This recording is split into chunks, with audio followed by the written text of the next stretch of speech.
what you believe has been forged by what your mother told you, what a mother figure told you, and more importantly, what you observed in the family dynamics of your growing up years.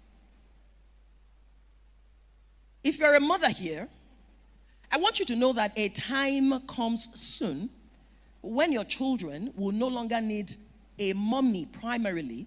They will now need a mentor. They will now need a matriarch. And I want to tell you something that happened to my own generation. We had a sensationalism of mentorship. It hit our generation, and people started to talk a lot about the power of mentors. But underneath this movement of mentorship has been the assault of the enemy, who made mentors become tormentors over sheep that lacked shepherding and suffered significantly from an orphan spirit and identity distortion. I'm going somewhere. Listen up.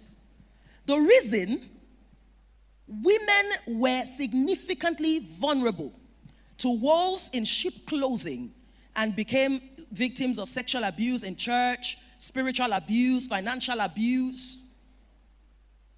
was because many of the parents of our generation were biological parents but not spiritual parents.